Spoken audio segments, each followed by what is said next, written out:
Good morning, everybody. Don't go live yet. We're going to be a little bit delayed. We're in the process of not only filing the documents, but also printing them so that you have hard copies. Since it's so close to the news conference, we want to print as many as we can, and we're also going to be posting it when it is filed. But unfortunately, that means that the news conference is going to be delayed probably another 10 minutes or so. So we just ask for your patience as we continue to get that process going and completed so that we can continue and Jeff can appear before you. Again, to answer some of your initial questions, Jeff is the only one who's going to be speaking. He will take questions afterwards. He will go through the charges and list them for you, and then we'll open it up to questions, and we'll try to do it as orderly as we can. So we appreciate you being here, and we appreciate your patience as you go through this process with us. We'll be right back with you.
Okay, ladies and gentlemen, we're about to begin.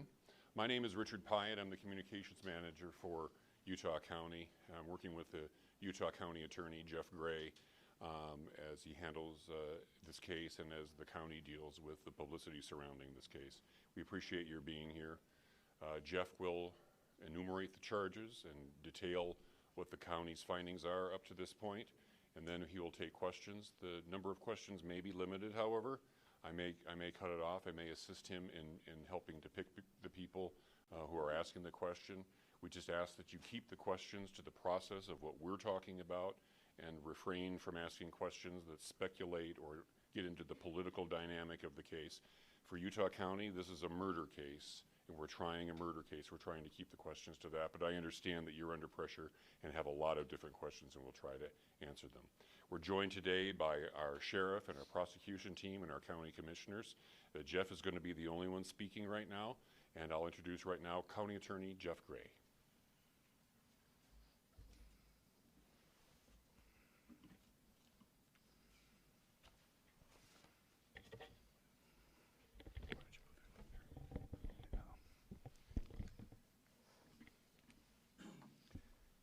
The murder of Charlie Kirk is an American tragedy.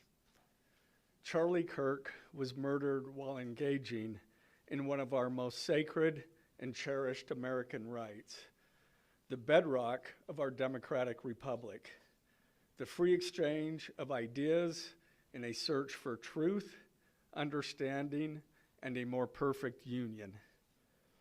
It is also an offense against the state and to the peace and enjoyment of the people of Utah and of all those who visit here.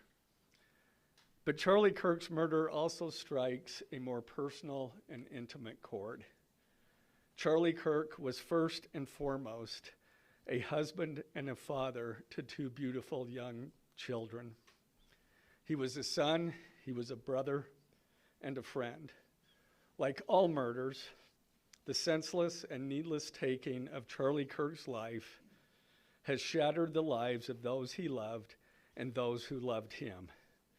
To Charlie's wife, Erica, his two young children, his parents, his family, and his friends, I express my sincere condolences and offer my heartfelt prayers on your behalf. I also want to express my concern for everyone who was at Charlie's Turning Point USA event at the Utah Valley University, and all who have been impacted by this tragedy. As county attorney, I am charged with bringing justice to those who offend our laws. I am charged with bringing justice for those who are harmed. I am charged with bringing justice for Charlie Kirk. I am committed to these aims. I take this responsibility seriously. Today, after reviewing the evidence that law enforcement has collected thus far, I am filing a criminal information charging Tyler James Robinson, age 22, with the following crimes. Count 1, aggravated murder, a capital offense, for intentionally or knowingly causing the death of Charlie Kirk under circumstances that created a great risk of death to others. Count 2, felony discharge of a firearm causing serious bodily injury, a first-degree felony. The state is further alleging aggravating factors on counts 1 and 2 because the defendant is believed to have targeted Charlie Kirk based on Charlie Kirk's political expression and did so knowing that children were present and would witness the homicide. The state is also charging defendant with count 3, obstruction of justice, a second-degree felony for moving and concealing the rifle used in the shooting. Count 4, obstruction of justice, a second-degree felony for disposing the clothing he wore during the shooting. Count 5, witness tampering, a third-degree felony, for directing his roommate to delete his incriminating texts. Count 6, witness tampering, a third-degree felony, for directing his roommate to stay silent if police questioned him. And count 7, commission of a violent offense in the presence of a child, a Class A misdemeanor, for committing homicide knowing that children were present and may have seen or heard the murder and did so based on Charlie Kirk's political expression. Also, following the press conference, I am filing a notice of intent to seek the death penalty. I do not take this decision lightly, and it is a decision I have made independently as county attorney, based solely on the available evidence and circumstances and nature of the crime. Because we are seeking the death penalty, the defendant will continue to be held without bail in the Utah County Jail. Turning to the 10-page information, these are the allegations. On September 10th, 2025, at approximately 12:23 p.m., Charlie Kirk was shot and killed while speaking to a large crowd on the campus of Utah Valley University in Orem, Utah. Police found the suspected murder weapon, a bolt-action .30-06 rifle, nearby. Over the next approximately 33 hours, police conducted a manhunt for the shooter until the evening of September 11th, 2025, when Tyler James Robinson surrendered to police at the Washington County Sheriff's Office. DNA consistent with Robinson was found on the rifle's trigger. After shooting Mr. Kirk, Robinson hid the gun, discarded the clothing he wore when he fired the rifle, and told his roommate to delete incriminating text messages and not talk to police. Children were present at the time of the shooting. The shooting. Turning Point USA, a nonprofit organization founded in 2012 by Charlie Kirk, organized a public outdoor event to be held at noon on September 10th, 2025 at UVU. The event was the first in a series of similar events to be held at college campuses nationwide. Mr. Kirk is a well-known conservative activist, famous for these type of events, where he discusses various political issues and debates with audience members. His events and comments have garnered a significant number of supporters and drawn the ire of many who disagree with his political views. The event at UVU was announced far in advance and garnered significant publicity and interest. Consequently, several hundred people attended. Mr. Kirk was interacting with a crowd before the event officially got underway. Then, at approximately noon, Mr. Kirk seated himself under a portable canopy behind a table and microphone. He began speaking to the crowd and fielding questions from attendees, a format Mr. Kirk commonly used at his events. Mr. Kirk allowed his questioners to approach a microphone positioned directly in front of him. Mr. Kirk's team members were very close to him on his right and left, as well as some behind his canopy and others at various close locations near him. The large crowd surrounded Mr. Kirk on three sides. Temporary metal fencing separated attendees from Mr. Kirk by only a matter of feet. Directly above and behind Mr. Kirk was the UVU Hall of Flags, an indoor walkway spanning several hundred feet with floor-to-ceiling glass windows which overlooked the plaza where Mr. Kirk was seated. People were in the walkway at the time of the shooting. Approximately 15 minutes into the event, Mr. Kirk was answering a question about mass shootings by transgender individuals when a gunshot rang out. The bullet struck Mr. Kirk in the neck. He slumped to the ground almost immediately. The bullet's trajectory passed closely to several other individuals beside Mr. Kirk, including the questioner who was standing directly in front of Mr. Kirk. Children were visible near Mr. Kirk's stage when he was shot. Mr. Kirk was rushed to a nearby hospital where he was declared deceased. The medical examiner's report is still pending. So UVU surveillance. So at the moment of the shot, a UVU police officer was watching the crowd from an elevated vantage point. As soon as he heard the shot, he began to scan the area for threats. Believing the shot came from a rifle because of its sound, he looked for potential sniper positions. He noted a roof area approximately 160 yards away from Mr.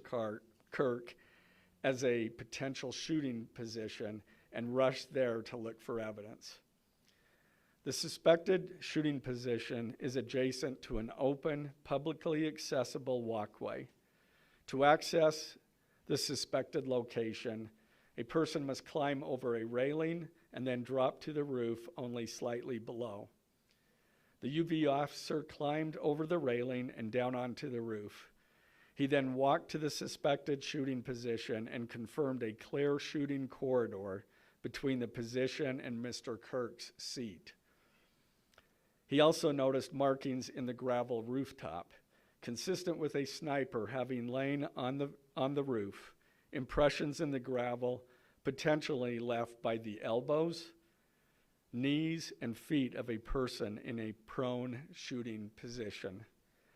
Police reviewed surveillance from the camera covering the roof and discovered that it recorded an individual dressed in dark clothing cross the railing from the public walkway and drop onto the roof at approximately 12:15 p.m. Although the individual moved out of the camera's view for a short time, the camera again captured the individual running across the roof and then low crawling to the area the UVU officer recognized as where the suspected sniper had dropped into a prone shooting position. After a short time, which matches the known time of the shot, the individual arose and ran across the roof to the northeast. This discovery led to an intensive review of UVU surveillance recordings to attempt to track and identify the suspect. Surveillance revealed the following. At approximately 11:51 a.m., the suspect entered campus from the north. He is seen wearing a black shirt with an American flag in the center, a dark baseball cap, and large sunglasses. Throughout the surveillance, the suspect keeps his head down and rarely raises his head enough to get a clear image of his face. As he proceeds across the campus, he is seen walking with an unusual gait. The suspect walks with very little bending in his right leg, consistent with a rifle being hidden in his pants. This unusual gait continues until the suspect is seen crossing the railway off the open walkway and onto the roof, where he leaves the camera's view. A camera later captures the suspect as he runs across the roof to the suspected shooting position. Immediately after the shot was fired, a camera captures the suspect running across the roof carrying an item whose shape is consistent with a rifle. The suspect is then seen climbing down from the roof. He appears to drop the item he was carrying as he hits the ground in a controlled fall. He then picks up the item and runs toward the northeast end of campus. Expanded crime scene investigation. Law enforcement officers followed the suspect's escape path to the northeast end of campus, where they believe the suspect left campus and entered a wooded area. In that wooded area, investigators found a bolt-action rifle wrapped in a towel. The rifle contained 1 spent round and 3 unspent rounds. This is consistent with the facts officers observed at the time of and immediately after the shootings. No shell casings were found on the roof, suggesting a bolt action rather than an auto-loading weapon, and only a single round was fired. Each round in the rifle contained an etched inscription as follows. The fired cartridge was etched, "No Tice's bulge, OWO, what's this?" The second cartridge that was again not spent, the last three were not spent, were not fired. The second, "Hey fascist, catch," with arrow symbols. The third cartridge, "Oh Bella Ciao, Bella Ciao, Bella Ciao, Ciao Ciao." The fourth cartridge, "If you read this, you are gay," LMAO. The rifle, ammunition rounds, and towel were sent for forensic processing. DNA consistent with defendant was found on the trigger, other parts of the rifle, the fired cartridge casing, 2 of the 3 unfired cartridges, and the towel. Law enforcement was unable to immediately locate the shooter, so they published photos of the shooter from the UVU surveillance cameras and asked for the public's help to identify him. Meanwhile, law enforcement continued to try to identify the shooter through other means. The Washington County investigation. On the evening of September 11th, 2025, as law enforcement continued their investigation, Tyler James Robinson went to the Washington County Sheriff's Office with his parents and a family friend to turn himself in. Robinson's mother stated that the following to police. On September 11th, 2025, the day after the shooting, Robinson's mother saw the photo of the shooter in the news and thought the shooter looked like her son. Robinson's mother called her son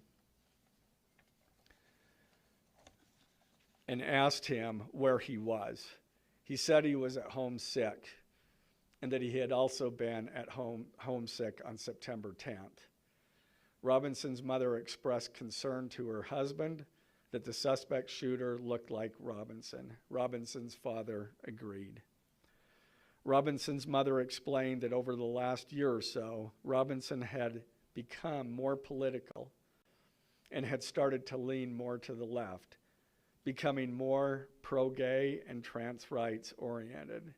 She stated that Robinson began to date his roommate, a biological male who was transitioning genders. This resulted in several discussions with family members, but especially between Robinson and his father, who have very different political views. In one conversation before the shooting, Robinson mentioned that Charlie Kirk would be holding an event at UVU, which Robinson said was a stupid venue for the event. Robinson accused Kirk of spreading hate. Robinson's father reported that when his wife showed him the surveillance image of the suspected shooter in the news, he agreed that it looked like their son. He also believed that the rifle that police suspected the shooter used matched a rifle that was given to his son as a gift. As a result, Robinson's father contacted his son and asked him to send a photo of the rifle. Robinson did not respond. However, Robinson's father spoke on the phone with Robinson. Robinson implied that he planned to take his own life. Robinson's parents were able to convince him to meet at their home. As they discussed the situation, Robinson implied that he was the shooter and stated that he couldn't go to jail and just wanted to end it. When asked why he did it, Robinson explained there is too much evil and the guy, referring to Charlie Kirk, spreads too much hate. They talked about Robinson turning himself in and convinced Robinson to speak with a family friend who is a retired deputy sheriff. At Robinson's father's request, the family friend met with Robinson and his parents and convinced Robinson to turn himself in. The family friend spoke to police and reported telling Robinson that it would be best if he brought all evidence with him to the sheriff's office to avoid police having to search his parents' home. The friend also asked Robinson if he had any clothes that were related to what he did. Robinson replied that he had disposed of the clothes in different areas. The roommate. Police interviewed Robinson's roommate, a biological male who was involved in a romantic relationship with Robinson. The roommate told police that the roommate received messages from Robinson about the shooting, and he did provide those messages to police. On September 10th, 2025, the roommate received a text message from Robinson which said, "Drop what you're doing. Look under my keyboard." The roommate looked under the keyboard and found a note that stated, quote, "I had the opportunity to take out Charlie Kirk, and I'm going to take it." Police found a photograph of this note. The following text exchange, then took place. After reading the note, the roommate responded, "What? You're joking, right?" Robinson, "I am still okay, my love, but am stuck in Orem for a little while longer yet. Shouldn't be long until I can come home, but I gotta grab my rifle still. To be honest, I had hoped to keep this secret till I died of old age. I am sorry to involve you." Roommate, "You weren't the one who did it, right?" Robinson, I am. I'm sorry." Roommate, "I thought they caught the person." Robinson, "No, they grabbed some crazy old dude, then interrogated someone in similar clothing. I had planned to grab my rifle from my drop point shortly after, but most of that side of town got locked down. It's quiet, almost enough to get out, but there's one vehicle lingering." Roommate, "Why?" Robinson, "Why did I do it?" Roommate, "Yeah." Robinson, "I had enough of his hatred. Some hate can't be negotiated out. If I am able to grab my rifle unseen, I will have left no evidence. Going to attempt to retrieve it again. Hopefully they have moved on. I haven't seen anything about them finding it." Roommate, "How long have you been planning this?" Robinson, "A bit over a week, I believe. I can get close to it, but there is a squad car parked right by it. I think they already swept that spot, but I don't want to chance it." Robinson again, "I'm wishing I had circled back and grabbed it as soon as I got to my vehicle. I'm worried what my old man would do if I didn't bring back Grandpa's rifle. IDEK if it's had a serial number, but it wouldn't trace to me. I worry about prints. I had to leave it in a bush where I changed outfits. Didn't have the ability or time to bring it with. I might have to abandon it and hope they don't find prints. How the F will I explain losing it to my old man? Only thing I left was the rifle wrapped in a towel. Remember how I was engraving bullets? The F in messages are mostly a big meme. If I see notice bulge UWU on Fox News, I might have a stroke all right. I'm gonna have to leave it. That really effing sucks. Judging from today, I'd say Grandpa's gun does just fine, IDK. I think that was $2K scope. Wink, wink. Robinson again, delete this exchange. Again, Robinson, "My dad wants photos of the rifle. He says Grandpa wants to know who has what. The feds released a photo of the rifle, and it is very unique. He's calling me, RN. Not answering." Robinson, "Since Trump got into office, my dad has been pretty diehard MAGA." Robinson, "I'm going to turn myself in willingly. One of my neighbors here is a deputy for the sheriff." Again, "You are all I worry about, love." That came from Robinson. Roommate, I'm much more worried about you. Robinson, don't talk to the media, please. Don't take any interviews or make any comments.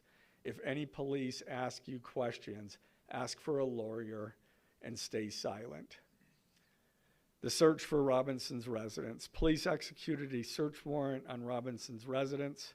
During that search, police discovered a shell casing with etchings like the etchings found on the shells in the rifle near UVU. Police also found several target boards with bullet holes in Robinson's home. Now, as I stated in the beginning when I read those allegations, these are allegations. And like the evidence set forth in this statement, those allegations, what you've heard from the media, even from state and federal officials, has not been tested in the crucible of a jury trial. I understand the public's desire to know the facts. My own family members have pressed me for information. Why are we reluctant to share the details of the investigation itself and comment on the case? Because I want to ensure a fair and impartial trial. I became a prosecutor because of my love for the ideals of this great country and the principles embedded in our Constitution. The free exchange of ideas and opinions is critical to this great American experiment, but so too are the protections afforded to the accused found in the Fifth and Sixth Amendments. The right against self-incrimination, the right to a speedy and public trial, the right to the effective assistance of counsel, the right to confront one's accusers, and the right to compel the attendance of witnesses. And perhaps most importantly, under our Constitution, the accused is presumed innocent until we, the state, prove to an impartial jury of defendant's peers his guilt beyond a reasonable doubt. That jury cannot rely on our allegations, on what they hear in the news, or on what they hear from a public official. The jury is the sole trier of fact, and they will ultimately determine those facts based on evidence a trial judge has determined is admissible. Again, as prosecutors, we bear the burden to prove guilt beyond a reasonable doubt. But make no mistake, we welcome this burden. I'd like to now introduce my trial team who will be charged with prosecuting the case. This is a veteran and expert team of some of the state's best trial attorneys. Chad Grunander, who is one of my two chief deputies, Ryan McBride and David Sturgill on the far right there. And those two were very much involved in preparing search warrants, did a phenomenal job, worked day and night to see that accomplished well after Robinson was taken into custody. Also, Lauren Hunt, she is one of our special victims prosecutors, and Chris Ballard, my second chief deputy, who will be handling motions. I'm going to explain just the procedural steps. We're not a grand jury. We don't have a grand jury system like the federal courts do. It's a preliminary hearing system. So the arrest and filing of the criminal information are merely the first steps in the criminal justice process.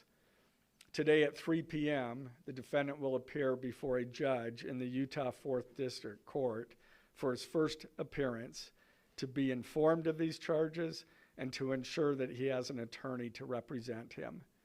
The hearing will be brief. The judge will conduct that first appearance virtually via WebEx. This is not unusual. In the 4th District, all felony first appearances for defendants who are in custody are held virtually. A link to that hearing is available for media on the Utah State Courts X account at Utah State Courts. Now, following defendant's first appearance, he will be entitled to a preliminary hearing. At that hearing, the state will be required to show probable cause that defendant committed the crimes.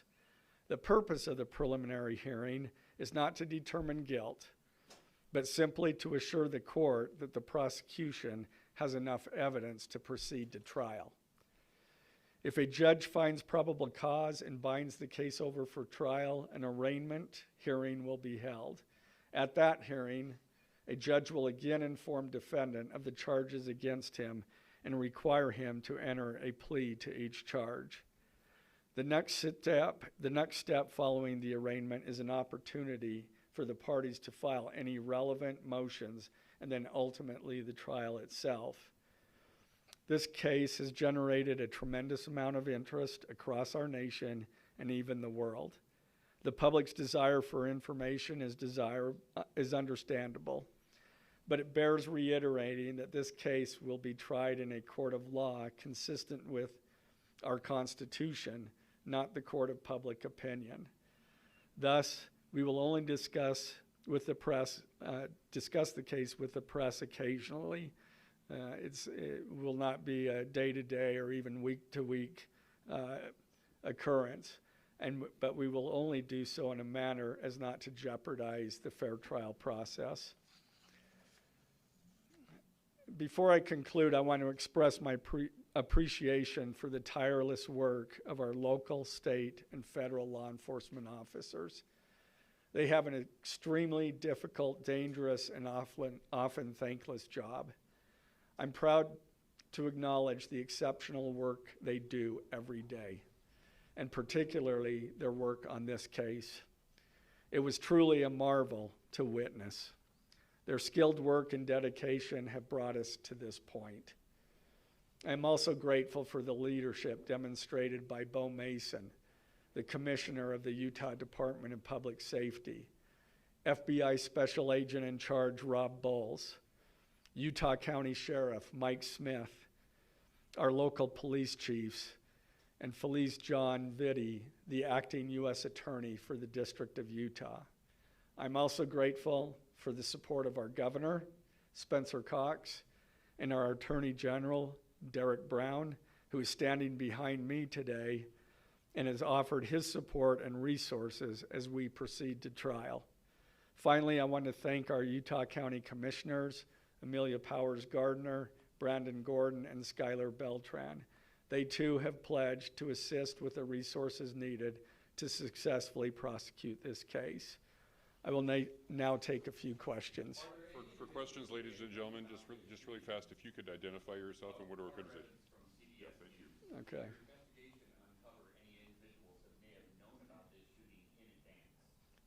They are still looking into it. It's an undergoing investigation. So is that a possibility? They haven't ruled that out.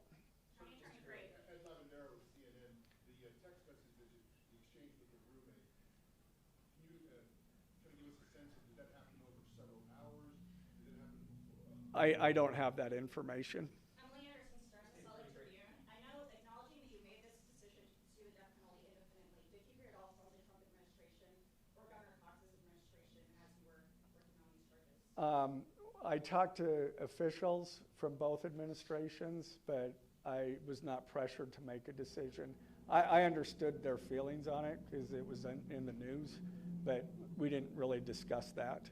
Mr. Gray, Gary Tenney with Fox News. Do you have any indication that transgender issues played a role in the motivations for this shooter? I'm going to stick to what I just stated in my public, in our information. I think that is pretty much set forth there. Mr. Gray, Ben Winslow, Fox 13 News. Just asking, are you planning to file additional charges against anyone else in connection with this? Again, we don't have any information at this point of additional suspects, but I know that our law enforcement agencies are continuing to follow leads. Mr. Gray, the FBI director today said that you are, quote, or that other people, a number of people are being investigated and interrogated. So it seems that there are people who might be Yeah, I'm not, Do you believe that the suspect was a lone wolf, or could this be part of a? I can't comment on that. I'm not aware of all their investigation. I just know that these agencies are continuing to investigate this case and follow all leads. Dennis Hilfier with BBC News. Would like to know, how does this possibly interface with any federal charges? That's up to the feds. They have different charges, and they're reviewing the evidence. And after they review the evidence and the law, they could file charges, but I'm not privy to exactly what they're looking at. Dennis Hilfier with the BBC. You spoke a lot about text messages with the roommate. The governor previously said the roommate is cooperating, but could we see charges against the roommate? Again, I'm not prepared to answer that question.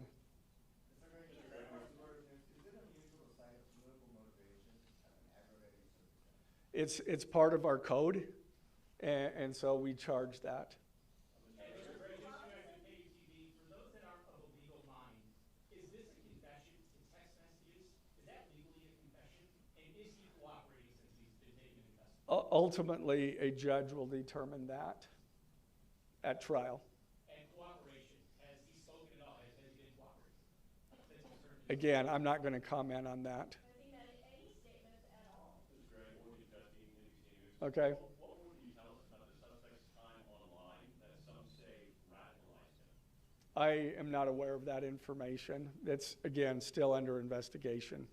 And has he expressed any remorse so far about this? I am not going to comment on that. Is he continuing to not cooperate? I am not going to comment on that. Mr. Gray, the FBI director has been way out in front in terms of presenting evidence to the public. Your team has been very circumspect, very measured in what they lay out. Has that hampered your investigation and the build-up to this? Well, as attorneys, we typically like to control that information to preserve an impartial jury and a fair trial. Excuse me? I don't have that information. Can you tell us more about what the family may have said in interviews? His Um, father's mother? What the family said is what I provided. Do you anticipate that the defense will try to get this trial moved out of Utah County, and how will you respond to that? That, from where? From Utah County? That the defense will be from Utah County? Well, that they will try to get the trial moved to Uh, different I couldn't predict what they're going to do. You say is there any of this just the timing of the shot and the question that was asked about mass shooting transgender, is that more than coincidence? That will be for a jury to decide. Mr. Gray, are you confident that the roommate had no part of this attack whatsoever? Again, I'm not going to comment on the evidence. But the evidence so far, does it show any involvement? Again, I'm not going to comment on other than the facts that or the evidence that we've gathered so far. The DNA here in the press conference jeopardized his right to a fair trial? I don't believe so. This is part of a public document that we have to file as we file a criminal information. We have to file a probable cause statement. That's a public document, and so we're comfortable with that. Are his parents and the roommate still cooperating? I'm not going to comment on that either. The FBI has said that this suspect had a hatred of Kirk. What else can you share about that? I can't share any more than what I've already said. This was an incredibly precise shot. Do you have any evidence that he went places to practice or have tracked his movements before the shooting that's giving you insight into how he prepared? The evidence that I'm willing to share is what I just read in our statement, and it's in the Ladies and gentlemen, information. I'm afraid we're going to have to cut it off there. Okay. And did you consult Eric Kirk about seeking the death penalty? I'm not going to comment on that. Okay, thank you, ladies and gentlemen.